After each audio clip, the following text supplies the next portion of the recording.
All right, let's get started.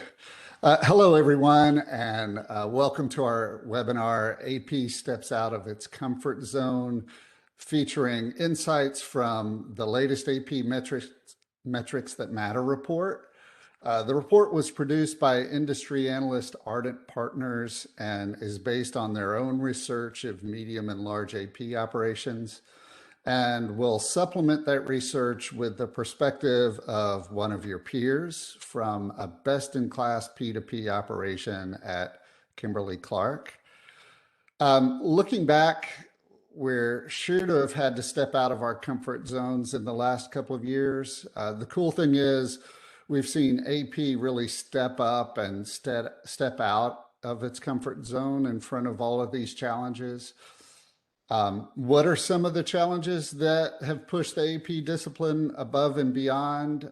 Working from home, cash management issues on both the buyer and the supplier side, a greater emphasis on supplier diversity, and really an increase in fraud attacks are just a few examples. In the next half hour or so, we'll dive into some selected findings from the latest Ardent AP Metrics That Matter report, and then stay tuned to the end and we'll share how you can get access to the full ebook covering many things that we won't get into. So now let's introduce our presenters. And I just kind of think of it this way: three people walk into a webinar, a provider, an analyst, and one of your peers. I don't have the punchline for that joke yet, so we'll just be thinking about that as we go along. We'll start with your peer, Kevin Jacobik. He's a longtime client partner of apexanalytix. He's senior manager of Procure to Pay North America for Kimberly-Clark. Kimberly-Clark is an over $19 billion global leader in household and personal products. I'm sure you're all familiar with it. Kevin has responsibility for accounts payable, marketing services, and sales and use tax. He's been with Kimberly-Clark for 21 years and can say he's really seen the world from both sides now, starting in order to cash and then changing gears to lead North American AP operations. Kevin is leading a true world-class organization at Kimberly-Clark. They've met or exceeded Hackett's top performer metrics in areas such as paid on time, e-invoicing, and electronic payments.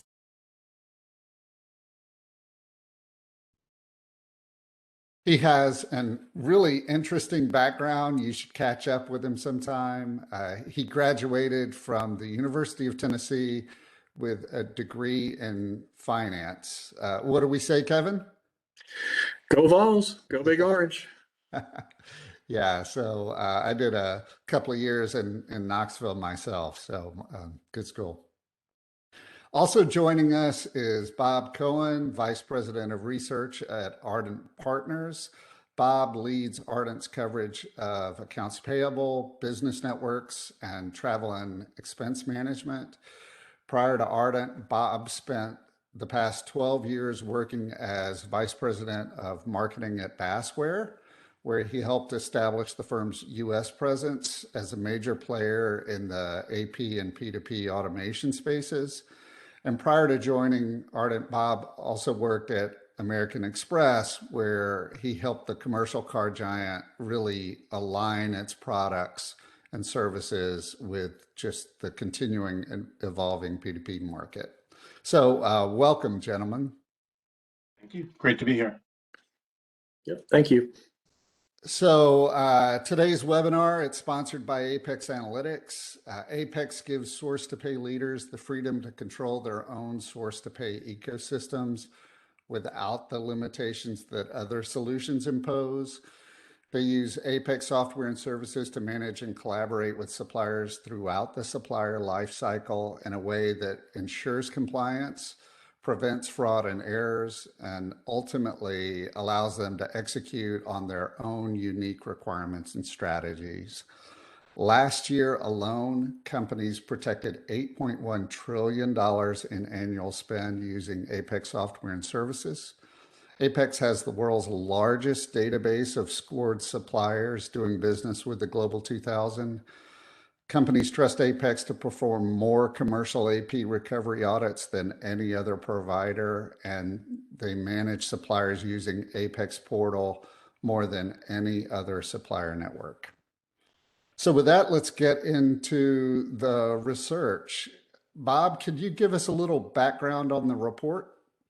Yeah, thanks, Danny. Thanks everyone for joining us here today. And first and foremost, I wanted to thank Apex for being an underwriter of the ebook report that we're talking about today. Without them, this wouldn't be possible. So a little about the ebook itself. The Metrics That Matter is part of an ongoing dialogue that Ardent Partners has had with AP, finance, treasury, and procurement leaders for more than a decade. We follow a rigorous research process that we've developed over 17 years of doing research in the space. The research in this book is compiled from over 200 or almost 200 responses from peers like Kevin and like yourself, practitioners who actually live in the space every single day. And so it's great to get their feedback, how they're doing. Danny talked a little about best in class and what Kimberly-Clark has been able to achieve. We measure best in class statistics. We'll talk about some of them here. And a little bit on the demographics of the report itself. There's about 50% of respondents are director level and above, and 50% are manager, supervisor, and general AP clerks that are there. We like that mix of respondents here because it gives us a good 360-degree view of what's going on within the function itself and how AP is perceived, which is what we're talking about on this slide here. One thing that I always like to start off when I do my metrics presentation is, why are metrics? Why do we bother with metrics? Why are they important? And when we were talking about this in the practice session, Kevin got very animated, very excited about this because this is the world that he lives in. He loves to measure things, and he'll talk about some of his experiences here. But in a nutshell, if you can't measure it, you can't manage it, and if you can't manage it, you can't improve it, and if you can't improve it, then you're bound to just repeat the same challenges that you have every single day. So it's something that we're fortunate to have Kevin here talk about the practitioner side and what they do and how they measure things. So I'm really excited about that to kind of provide that and kind of back and forth with Kevin and Danny as well on this. So we're talking about here on the slide, AP is starting to sizzle. So what we've seen here is that over the past 4 years, the perception of AP has gone up dramatically. And we asked the survey respondents what their impression of AP is in within an organization. And what you're seeing on the screen here is that 67% of respondents to our survey say AP is viewed as either exceptionally valuable or very valuable to the organization. And this is a marked increase from only 4 years ago. And Danny touched upon why this is so in his preamble. We think that this is the direct result of AP being kind of forced into the fire, having to step up in the past couple of years. How we're going to do with work from home. We have mandates. We have more people that are working remotely. That remote workforce was in existence before, but it's much larger than anyone ever anticipated. We're focused more on payments and the timing of those payments. We also have to realize that AP for many organizations was a paper-laden process, but today many of these organizations have eliminated paper, and so AP has stepped up during the pandemic, and so as a result of that, it's answered the call, and the perception of AP has risen tremendously throughout organizations there. And so it's something that we expect this trend to continue because as AP moves more from a tactical role to a more strategic role, we think the perception of AP will continue to improve here overall. So Kevin, I wanted to bring you on because I know we talked about this when we were preparing for this. Talk a little about how AP is adding value at Kimberly-Clark and talk about a little about the perception that AP holds within Kimberly as well. Sure, absolutely. And, I agree 100%. One of my favorite sayings is you get what you measure. And, so we do have metrics, all across the board. And, we like to make sure that we're tracking against those metrics. And, one of the areas that, we look at, procurement owns terms at Kimberly-Clark. It's not necessarily an accounts payable thing. And, you'll see our procurement teams kind of doing that victory lap related to, hey, we got terms extended and, look at the working capital savings that we generated. But my AP shop, we started running some reports basically to measure our average days to pay, against those vendor negotiated terms. And, we would share those reports with our finance and procurement leads. And, what you'd find often is that, we would negotiate a term, but we wouldn't necessarily go and change the PO terms. So, here we were taking a victory lap and, we weren't actually getting the savings that, we were promising to the organization. So, that's kind of one of the small areas where we run those reports. We share it with our finance leads and, we've kind of earned the attention and respect of some of those leadership groups to say, hey, AP is not just a shop that is shuffling paper.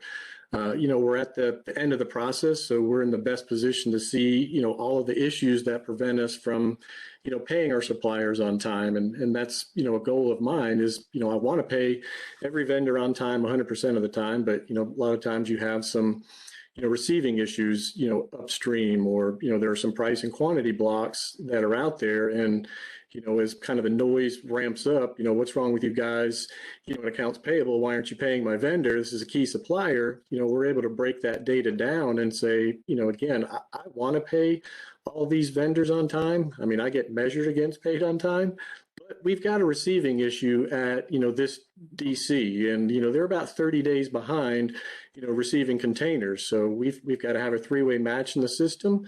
So we've got to work with that facility to solve that problem, as opposed to kind of being the victims of, hey, we just can't pay the supplier. So, we partner with the business on those types of things. And, I'll share an example, these fire drills, as I call them, they always tend to happen. It's late on a Friday afternoon. I kind of skipped out of the office to go get the oil change in the truck, and my phone's blowing up. And, one of our telecom providers is cutting us off, and our executive leadership team, they're not going to have access to their iPhones, and what's going on? And so it's like, all right, let me just take a look, open up my laptop and, hey, wait a minute, looks like the terms that we have in our PO are about half of the terms that the vendor is putting on their invoices. So there's a misunderstanding between the vendor, in the PO terms that they accepted. So they had a new credit rep on the account, and, he's basically saying, wow, you guys are so far past due, we're just going to shut you down. And, of course, we can't have anything like that. But, further compounding the issue was, this vendor, we'd been chasing them for years to move to electronic payments, and, they refused. And so we were mailing them checks. So that was another thing I looked at. It's like, look, we're mailing you checks. Of course, we only mail checks once a week. And, we could track that data there to see that, from the time we were mailing you a check to the time that you were actually depositing it and it was clearing, it was 15 plus days. So now you're looking at, twice the terms and then an additional 15 days on top of it. So, these are things that are completely controllable.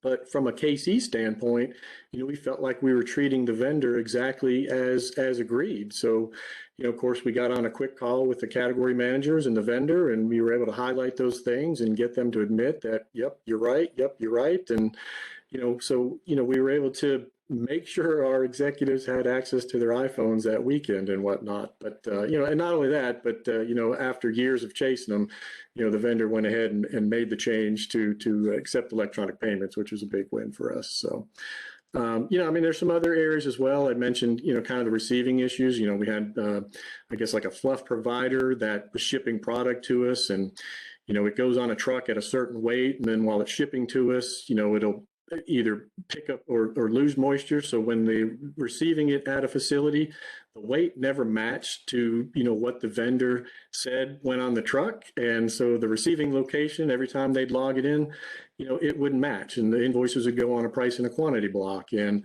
so you had this process where AP would get the invoices and then they'd send it to the procurement organization. What do we do? And then of course they'd have to look at it and say, okay, we'll pay this amount. And so they'd send it back to AP, and then we're manually entering debit memos, and then we're paying the vendor. And of course, then they're coming back to us saying, why did you short pay us? So there's all this kind of shuffling around of information, but nobody was really looking at it. And, we did a deep dive on it, and we came to kind of understand that, this is exactly what's happening. We can see where the mills are receiving it. And, so we worked with our procurement teams and our internal control groups, and we have what we call corporate financial instructions.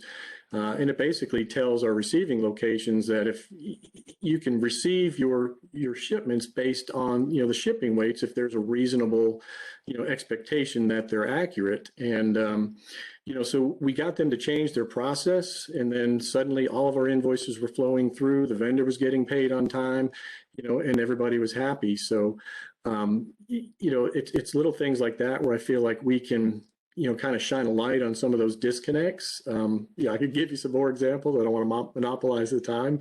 One of my favorites was around resins. Cut me off if you need to move on. But a resin supplier where pricing set later in the month. And again, you think about it. So every shipment that went out for the first part of the month was wrong, and it would go on a price block. And it's kind of the same situation where invoices were getting passed around. What do we do? What amount should we pay?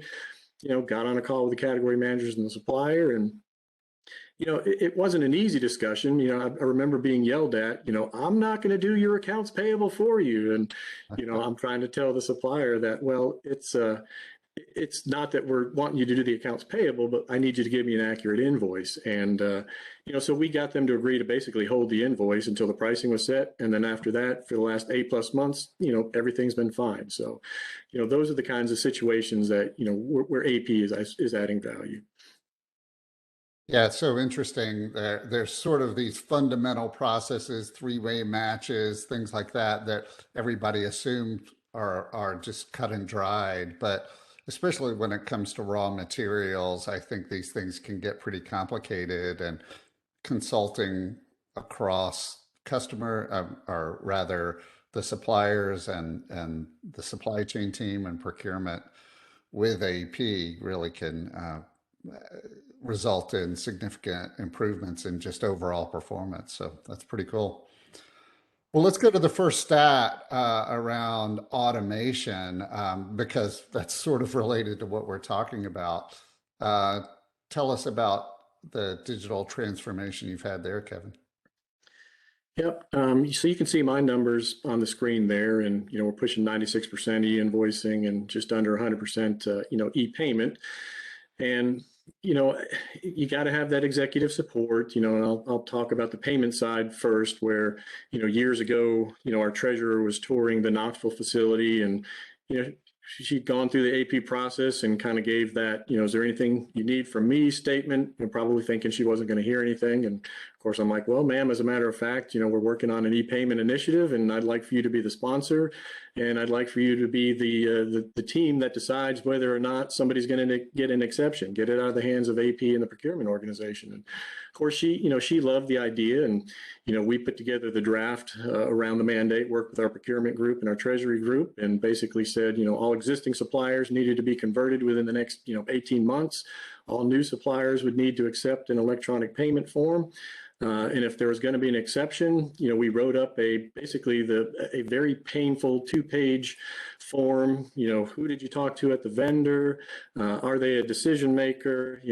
Who's your team leader? Make sure your team leader signs off on this. What's the amount of spend? I mean, just anything we could think of to put on the form just to make it very painful and time consuming to fill it out. Because, when faced with, I got to fill out this 2-page form, or I just need to get an account number, routing number, and a canceled check and get them paid, the lesser of two evils is, follow the process and get the electronic payment out. So, that was very successful for us, and the fact that we've gotten our numbers down, we continue to analyze what we're looking at. I think around 350 checks a month is our average now versus where we started, 10 years ago when it was 20,000 checks a month.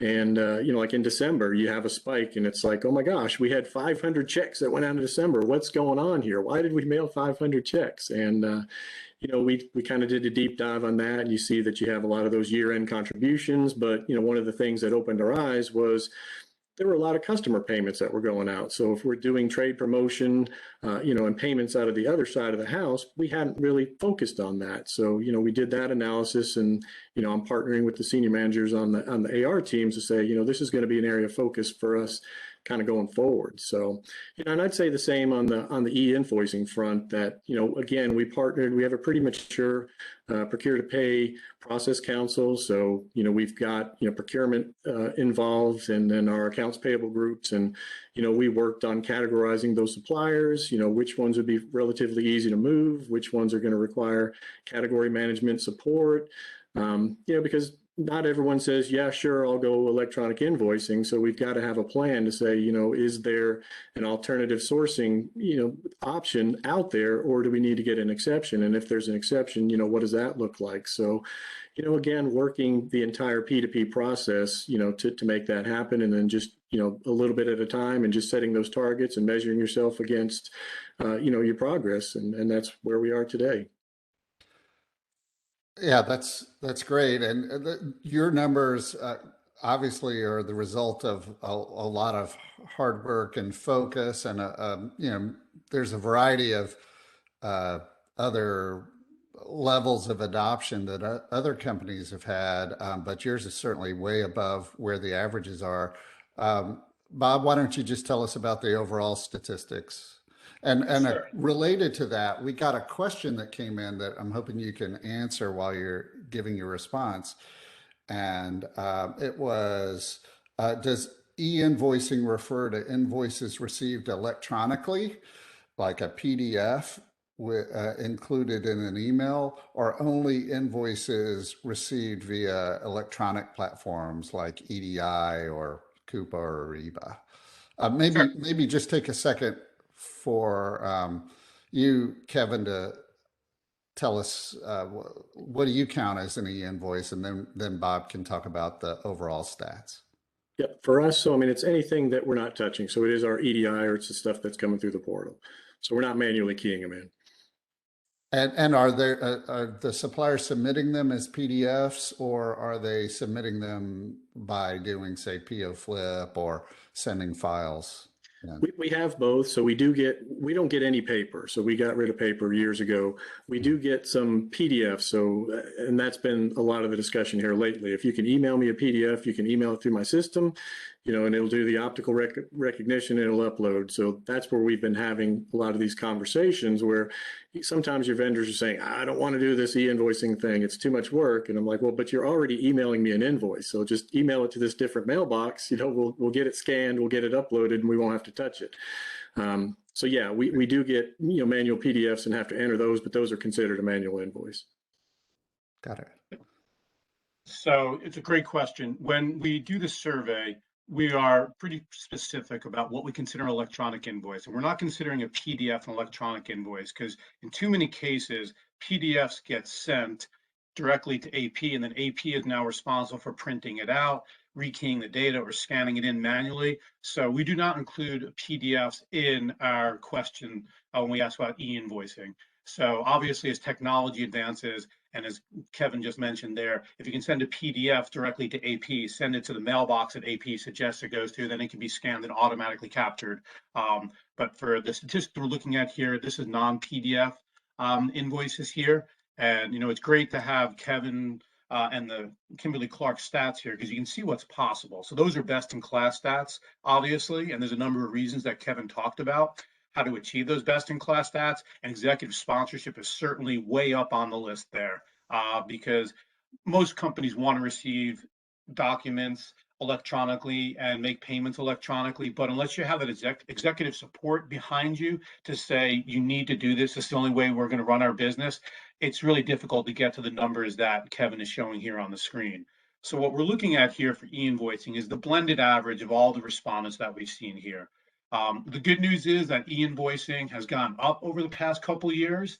We saw about a 10% increase when we did the survey last year. And when we do it again this year, we expect to see that go up even more so. But you have to remember, this is a blended survey of all respondents. There are some smaller businesses in here, not larger organizations exclusively. So we tend to see more paper sometimes at the smaller organizations than we do. So that's why we'll see these numbers be a little bit lower than some of you might expect. And then when it comes to the electronic payments, also we've seen, a continual increase. A couple of years ago, about 3 years ago, we saw the number of e-payments go up over 50%, which sounds pretty low to all of us, but that's where the benchmark was. Across the US, we love our paper, we love paper checks. There's that misconception among money organizations about the float you get when you write a paper check and you get to keep your money, in hand longer. We can, debunk that myth pretty quickly if anyone would like to talk about that afterwards. But e-payments is going up. We've seen it, as I said, the last 3 years it's increased. And once again, as an executive sponsorship, if you're looking to do that, you say, we're only going to pay suppliers electronically. And Kevin had a great example there. They made a form. If you want to receive a paper check, here's this laborious form with questions that can't be answered. So you have to take an electronic check. So, we fully support, the rise in the use of e-payments. There's just so many benefits for it. And I think Danny can talk about a little bit later on about, when making electronic payments, the fraud potential with paper checks versus electronic payments, and how automation can help mitigate some of those, as well as many other reasons and benefits for using. Yeah, if I could just insert one comment before you talk about fraud. We see some companies drive electronic payments and e-invoicing during their supplier onboarding process, where they just don't even make manual processing or manual or checks as even an option for payment. It's, would you want to get paid by P card or direct deposit to your bank account? And they just don't even present the option. And then with e-invoicing, they try and drive e-invoicing adoption at the time of supplier onboarding rather than trying to manage some sort of change management process later in the way. So Bob, talk about fraud a bit. Yep.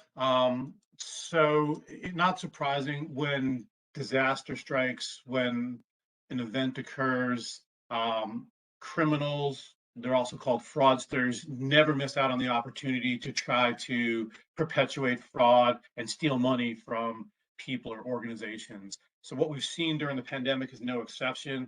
The FBI produces a report that talks about the amount of fraud that's being perpetuated or perpetrated, in the last 12 months. It's called the ICE report, and it reached the highest levels in 2021 that we've ever seen here. So during our survey, we asked the question, how many organizations had been the victim of a fraud attempt? We didn't go to the point of asking how many were successful, because many organizations don't want to share that information with you for obvious reasons. And there's also many that don't know that they've been, the victim of a successful fraud attempt. So we saw that 38% of respondents said that they were the victim of a payment fraud attempt. This comes in many different fashions. And one thing that we see is that organizations that are less automated, they're dealing in paper checks, they're dealing in paper invoices, that don't have good supplier information management policies and procedures in place, were more susceptible to fraud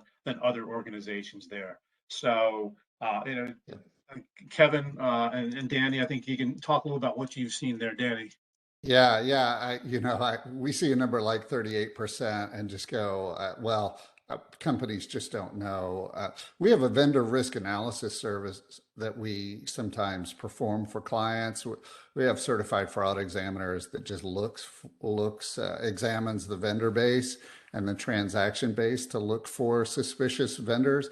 And we always find potential fraud, 10 to 50 vendors that we flag up as just really highly suspicious. And there's usually a fraud in there. We just think that the companies who aren't saying or reporting that they had a fraud attack, they just don't realize they've had one.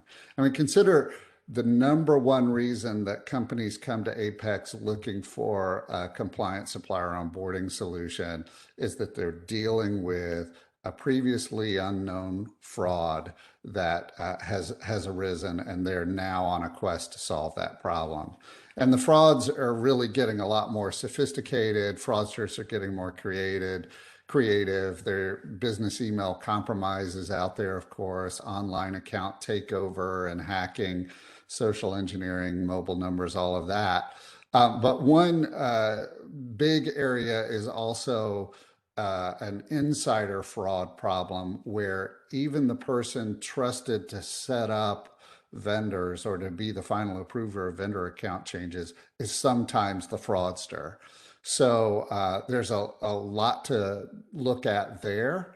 And another scenario that we're seeing quite a bit that is leading to fraud is when companies, really it's the supplier, shares an email address across multiple people inside their own organization. Sometimes it's a generic email address, like maybe accounts receivable at billsparts.com. Or sometimes it's just an email address in a given person's name, but they're sharing their password. And through those shared addresses, if they're sharing a password, then that password's not secure. As people come and go, people who no longer work for the company have access to that email account. And fraud is being committed using these shared accounts often. So look for cases where you're communicating with suppliers with an email address that could be a shared email address, and just no longer accept bank account change requests from those sorts of emails. How about you, Kevin? What are you seeing? Yeah, sorry, I was having some bad flashbacks while you were talking through some of that, because I think about 3 years ago, we were humming along, never had any issues, and suddenly it seemed like they all just started popping up out of the woodwork, and it was the business email compromise. It's the stuff that where you're working with your security teams and you're seeing, where did, what website or IP address did this person log in from and whatnot. And they are very time consuming to work through. Just in trying to track, like which invoices got paid, and which, as we're putting kind of a reclaim of funds back to the bank, and those processes take time. And I'm one of these people, I want to know like what's going on, and it doesn't work that way. It's like every day you're checking in with the bank. Have we recovered those funds? And it's kind of a process that you've got to work through. So we've seen it all, and I think you're right. You got to be aware of some of these things. It's the little things where, a supplier will send an email to somebody at the mill. Hey, Susie's out sick, but we've got to get this bank account changed. Could you help me with this? And, human nature is we want to help these people, and they'll just take that request and pass it along. But, they miss the fact that that email address is one letter off from, the actual vendor email address. So, as we've seen those things, we went back and reflected on it, and we did require that all of our bank account changes be submitted through our vendor portal. We grant admin rights to, a single user at that time. And then at that point, the vendor is responsible for making sure access to their portal is controlled, on their side. So we want to get all those bank account request changes submitted through the portal. Our vendor master team also uses it's a GAIAC tool where they can validate that the bank account name matches, the information that we've got from the vendor as far as changing. And then kind of our third line of defense is we make a phone call, but not a phone call to the phone number on the email. We will go back to a known contact at the vendor. So, we'll kind of work through our procurement organization and, our vendor master information to make sure that we're actually contacting, the vendor, because we have seen where, the perpetrators, I guess, will get into your system. They'll make the account. Let's change your phone number, and then let's put the bank account change through kind of after the fact. So, you just really got to have your guard up constantly. Yeah, Kevin, there are just lots of things that companies can do and that they are doing. We see that you just have to have many layers of control in place, especially around bank account changes. One thing is directing suppliers to a secure portal to make changes rather than accepting bank account change requests over email. And then We've also found the best control is to combine that online access, robust access controls on a supplier portal, combined with behavior monitoring, what you just described. Have the contacts been changed recently? Have there been a lot of failed login attempts recently? Was the bank account just changed right in front of a large payment that's about to go out? And then something that's really had a rise in adoption over the past year and a half is real-time bank account ownership validation where possible, where there's integration to the bank or a consortium of banks to validate that the owner of the bank account is actually your supplier. And what can be helpful with that, with those, because most of those bank account ownership validations don't cover all of the bank accounts in a given country. We encourage people, we've kind of co-innovated with our clients a bank account confidence score based on community intelligence, network intelligence. So if a request has come in and it's a bank account change for a supplier, is that bank account being used by the rest of the companies that are in the Apex network to pay that supplier? If so, and that bank account's been in use for 2 or 3 years, you can feel pretty confident that it's a legitimate bank account. If nobody else is using that bank account, then you need to do an additional level of control to make sure that the bank account that's being changed is valid. So those are just a couple of additional things that you can do around fraud. Moving on, Bob, you want to take this? Yeah, sure. Thanks, Danny.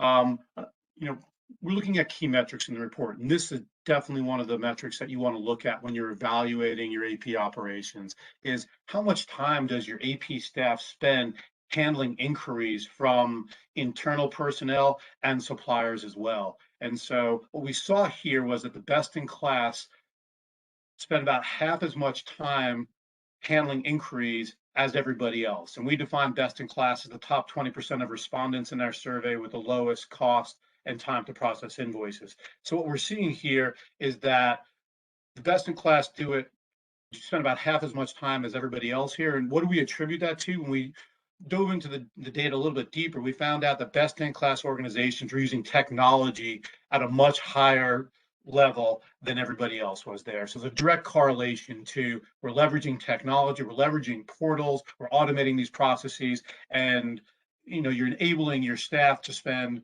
significantly less time on tactical functions such as picking up the phone, chasing down an invoice, chasing down a payment, chasing down a supplier, chasing down approval, whatever it may be.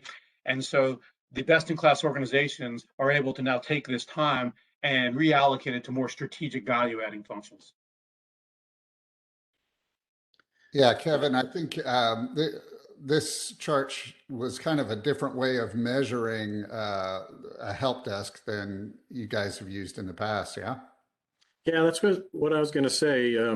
That's why I like these benchmarking surveys. We've been hyper-focused on the number of inquiries that are coming in and trying to drive that number down by, say, 10%, every year, and then kind of categorizing, are they are the vendors on our portal, and should they be looking up their own questions or answers, in the portal, and or do we just need to do education and that kind of thing? But we've never really looked at the amount of time that they're spending, on these types of inquiries. So again, that's why I applaud and I like to participate in these benchmarking surveys.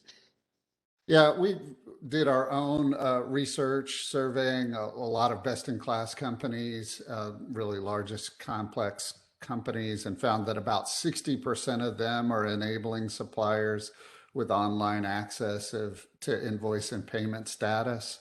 And one of our other clients, Amy Platus from Northwestern Medicine, says that suppliers really answer about 90% of their questions really simply by logging into the portal and looking at the data that's there. And over the course of a couple of years, they were able to shut down their call center completely. And so the suppliers are required to first go to the portal to try and answer their questions. And if there is an additional question that they may have, they can just raise that question right inside their supplier invoice status portal, and that question will go to the support team who can respond within the portal as well. So it's really a way they've used to reduce the number of people involved in supporting suppliers' questions about invoices and payments.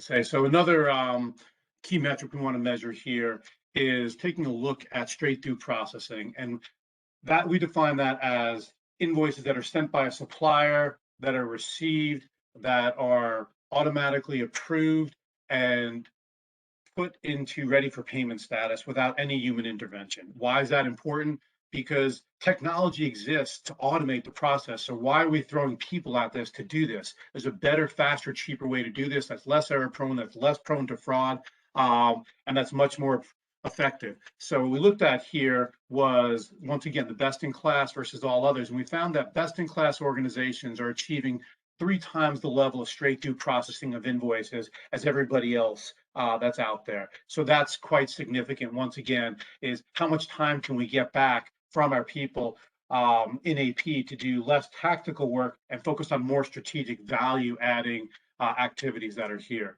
So, once again, we take a look at, the best in class is an average of the top 20%. We can see that Kimberly-Clark is obviously pulling this number up, and they're at 94%. Kevin, talk to me a little bit about how you're achieving that and what goes behind that. Sure. It's a key metric for us. And like I mentioned before, we measure a lot of different things, and we do want to move everything electronically, but the problems are a little bit different there. So what we try to focus on are, I think if there's probably a lot of people on the call where you have IT support issues, and we're right up there with you. So, we continue to look at the things that, we can solve within our own shop, so to speak. So is it stuff where, invoices are coming in and maybe they have the wrong vendor account information, so it's failing? Or, it's a sales tax issue. You guys are charging us tax, but it's tax exempt. So we can problem solve those kinds of things and fix them versus, kind of the technical handshake type stuff that's kind of above my pay grade, if you would. So, those are the areas where we try to focus on. I mean, like I've talked before, we'll see the price quantity block issues, and we'll continue to work those through, the normal channels. But again, just if it's electronic, we don't want to touch it, and let's try to problem solve and, improve it, maybe 10% a year or whatever target that we set. Yeah, so your electronic numbers are really high, up in the 90s, and then your touchless for those electronic numbers are really high too. So that suggests that even the PDFs that are going into your OCR process are being handled touchlessly as well. Is that a correct assumption?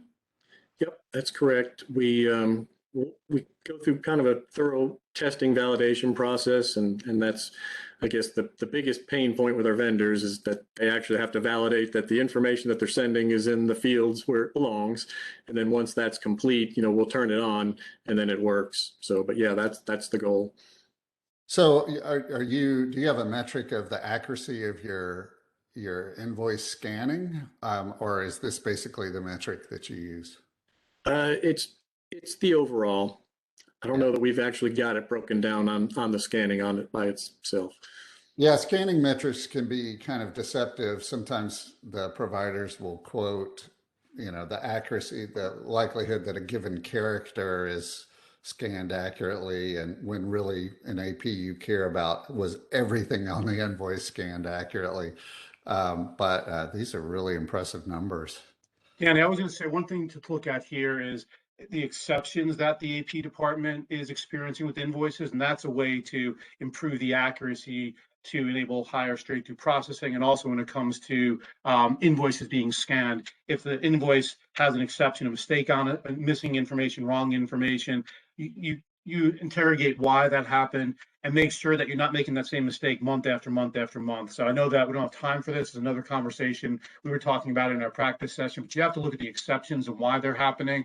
And it's not just how do we achieve straight through processing, it's by focusing on the exceptions to make sure that the data is there that is needed to achieve the straight through processing.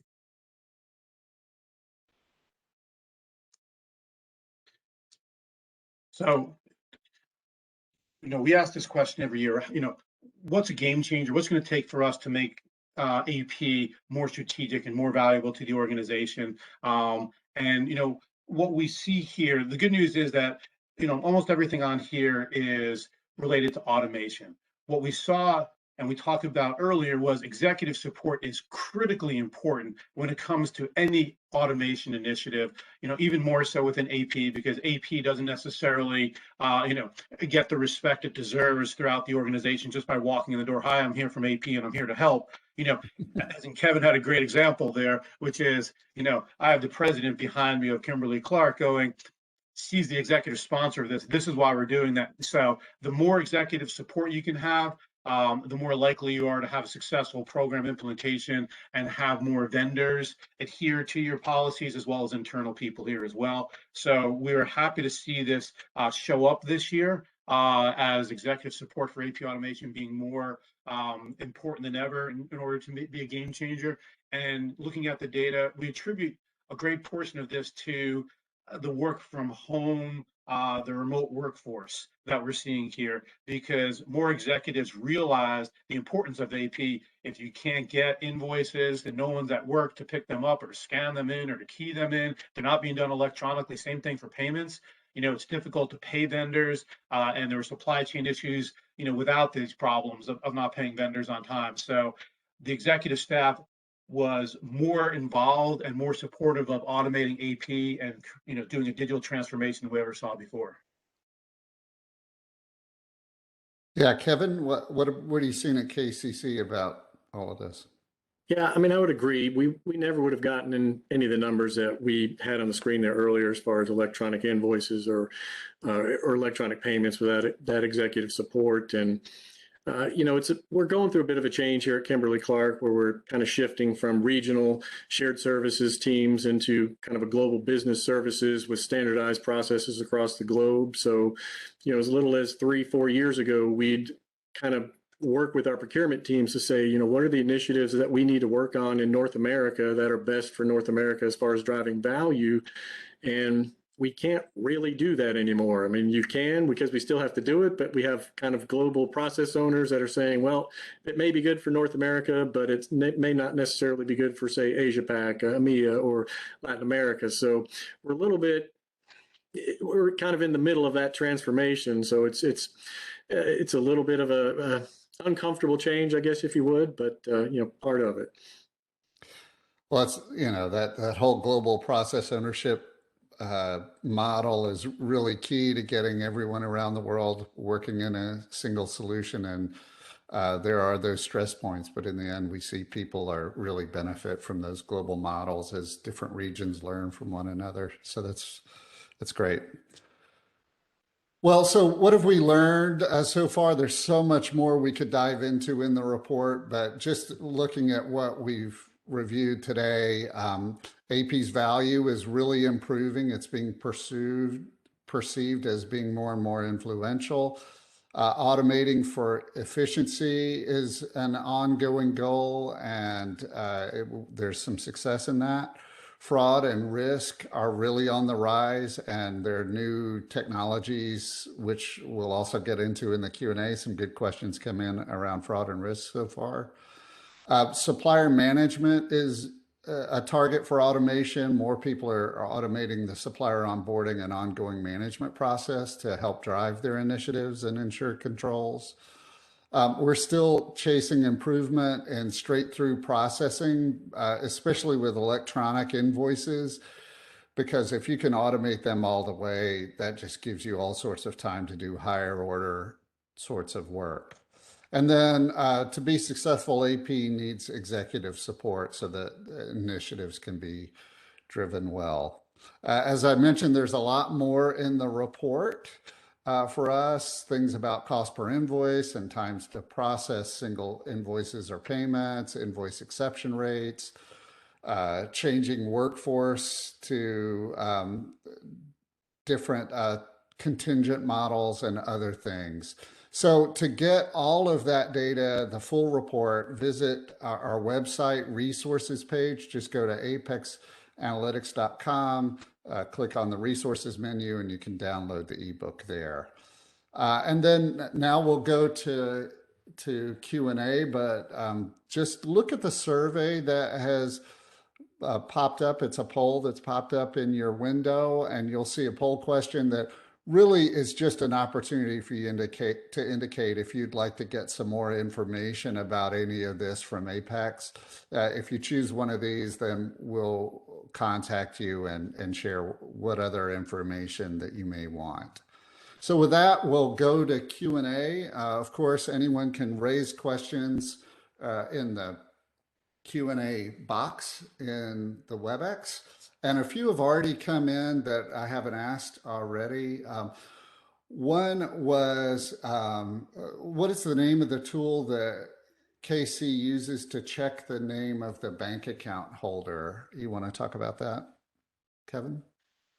Yeah, sure. It's a GIACT tool. I think it's I may be saying it wrong, GIACT. Yeah. But that's the tool that we use. Yeah. Yeah, so GIACT is an Apex partner. Several of our clients are using it. On the back end of that solution is a consortium of banks called Early Warning. And GIACT has some scores that they layer on top of the Early Warning solution. We've got other access to Early Warning too if you want to use a different provider. And that's a great solution for just making sure you know who owns the bank account that you're paying. Let's see, another question that came in. Let's see, Kevin, how do you collaborate with the purchasing group in a case of change orders required concerning scopes or rates or anything like that? How do you track that collaboration? That's a broad question. Yeah, I mean, that one happens. I mean, I think the communication starts with the fact that we have a disconnect. So if there is a disconnect on the payment side, those are the kinds of things that we want to bring to our procurement ops teams. And it may be that it was a one-off, but if you're continuing to see, the same vendors and the same issues, that's where we want to bring that. We have basically a monthly meeting with, it's an operations team, which is a little bit more high-level strategic, and then we have kind of the operations team where we'll bring stuff like that, where we're continuing to see these types of issues. Here's a specific vendor example, and then we can kind of assign people to it and then do a deep dive offline. Yeah, we see a lot of the companies that are the most successful in AP, they've kind of broken that old paradigm where procurement and AP were almost enemies to really looking to each other as friends and partners and trying to manage suppliers. And so that regular engagement between senior stakeholders is really valuable, but also we see people collaborating at the more execution levels within their organizations as well. So that's pretty cool. Question for you, Bob. What were the surprises in this year's report over previous years? Were there any? Great question. So, we take a look at, what's changed from year to year. And I think you touched upon it briefly, Danny. One of the things that surprised us most was the use of contingent workforce labor in order to get things done, because we all hear about the Great Resignation, job shortages, all of these things. And so more organizations are using, the gig economy, contingent labor in order to get work done. And, that was the first thing. The second thing was that AP is being called upon to manage this process and pay these non-employee workers more than ever before. So that was probably the most surprising thing, is that AP, kind of thrust into the spotlight. And part of the reason their perception went up was, guess what? If 40% of the workforce is non-employee labor, who's going to pay these folks and how are they going to get paid? Because Kevin can tell you this, and Danny and I can talk about this for hours. Your contingent labor doesn't want to get paid in 30 or 45 or 60 days. They expect to be paid much sooner. So what we saw was AP stepping up and kind of changing their processes to pay this non-employee labor faster than a traditional vendor. Yeah, I think we hear about contingent workforce sometimes being paid with P cards as well, like single use one-time P cards. So that's kind of an interesting development too. Yeah, but I mean, AP is the one that has to manage all these payments. They just don't happen. Someone needs to manage that. And so AP has been thrust into the spotlight more from what we saw from the data. So yeah, they're using the one-time P cards or ghost cards, virtual cards, whatever it may be, but they expect to be paid immediate. Think of if you're a DoorDash or Uber driver, you don't want to get paid. You're going to get paid, today or weekly. You're not going to get paid in 30 or 45 days, or nobody will work for those companies. So AP has stepped up. That was probably one of the biggest surprises we saw. Yeah, so thanks, Bob. Another question came in, Kevin, and I think you touched on this a little bit, but I don't know if there's anything else you want to cover around how did the last 2 years of disruption help or hurt AP at Kimberly-Clark? Yeah, I don't know that it hurt us or necessarily helped us, but it did force us to kind of sharpen our focus, if you would. So we were primarily electronic anyway. We didn't have paper. Early on in the pandemic, we were really concerned about staffing issues. So our business continuity was around what happened if 50% of your AP team suddenly became sick? Can we still pay our vendors? And, which people from the organization can we pull in? And, fortunately, we weren't impacted by, outages. So, one of the things that we did, I think that helps us as far as focus is, we set up a Teams meeting with our offshore, AP team. It's 30-minute touch base every day. We didn't do that before. It was, twice a month. We'd have a connection. How's the operation running? Are things on track? And that was it. But now it's 30 minutes every day. What are the problems that you have? And let's get in front of these types of things. So that they're upfront and we're being more proactive and less reactive. Another thing that our offshore teams have done, we were concerned about connectivity with a lot of people working from home is they set up, it's WhatsApp. So they have a group amongst themselves where if they're losing connectivity, I can't get connected, or I've lost power, or my laptop's not working, they can drop a message in WhatsApp to the rest of the team. And then my AP team knows, hey, I've got 1-2 people out, so I can shift work around so that we can make sure that all the bases are getting covered versus just assuming that that person's online and doing what they're supposed to do. So, I think those were a couple of things that we've, like I said, sharpened our focus with. And of course, we use the opportunity to push the electronic payments more, don't let that crisis go to waste. So we can't necessarily get them out. We may not be able to get in the building, get an electronic payment, or you may not get paid. So I think those are some of the things. Yeah, those are great examples. I mean, we've kind of seen, kind of ironically, that collaboration has increased rather than decreased as a result of the pandemic because people sort of took it seriously and increased the frequency of just all hands meetings. And but also we've seen a sharp increase in the responsiveness of suppliers to emails. So in our recovery audits, for example, we forever have had a process where we would contact suppliers by phone and by email, and we'd also mail physical letters to suppliers saying, "Hey, we need to collect a copy of your client's account statement so we can look for any payment discrepancies that might have occurred." And over COVID, we just discontinued that because we found that people were so much more responsive to emails than they had been in the past.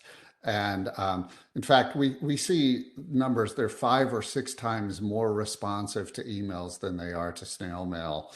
And part of that is because people aren't in offices to receive that mail. And so even delivery of email is delayed. But also, people are spending more time at their computers interacting with email because that's how interactions happen now. they've just been more responsive than ever. And that's been helped us automate even more of our communications with suppliers in our recovery audit business as well. So it's kind of a cool development. Well, we're right at the top of the hour, so I think that's it. I just want to thank everybody for participating in the webinar today. We got some great participation and questions from the audience. And of course, I want to thank Bob and especially Kevin for providing your experience and wisdom with me and with the rest of the audience. Thank you so much. And everyone else, don't forget to come to the Apex portal, apexanalytix website, and go to the resources tab to get a download of the full report. Thanks a lot, everyone.